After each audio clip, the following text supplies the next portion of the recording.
Wullie, defeat to Stenhousemuir this afternoon. What's your thoughts after that game?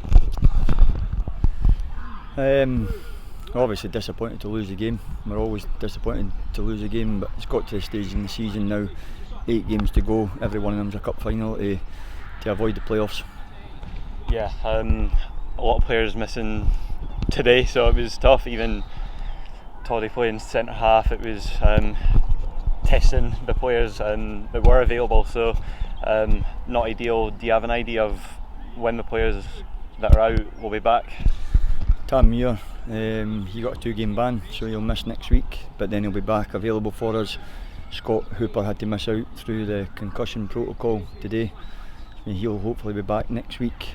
Reece Breen, it looks to be his season's over after his injury at Cove. He's tore his hamstring and his glute, so that's no good.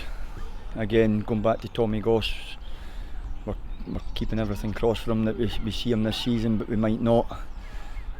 So yeah, you can see that we're down to the bare bones, and Toddy in at centre back, who I thought actually did really well there. It's not the first time he's had to cover there, so I know I could trust him there. Seen the likes of young Charlie Maxwell coming in, I thought he was excellent. I think the big thing for us is yes, it's defeat, but we've got to take the wee positives from the game because we can't feel sorry for ourselves. Yeah, it was a frustrating afternoon with Stenny's defence being tight. It was hard to get past them, wasn't it? That's why they're sitting where they are in the league. You know, they've got good experience at the back. Meakin, Buchanan, the wee boy Billum, I think it is, at left back. The boy Fisher's come in for Dunfermline, so you know they're sitting up there in the league because they work hard and they don't concede many goals, and at the other end they're a threat.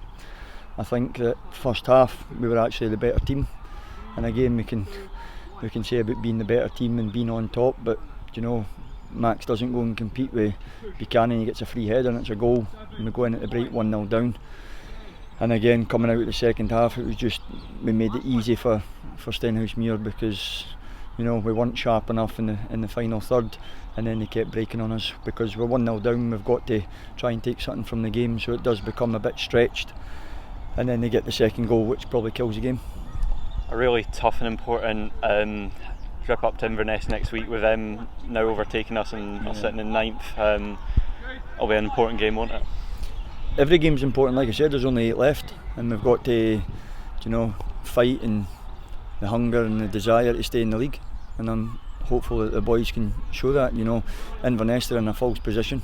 You can see if they've got their 15 points, I think they sit second or third in the league. They're a good side, probably up there at the start of the season in terms of squad wise, one of the strongest, and we've got to just do what we can to claw the points back. We're behind Montrose, 5 behind Montrose after their point today, and that's the next 2 games, you know, and we've got to go and take points out the next 2.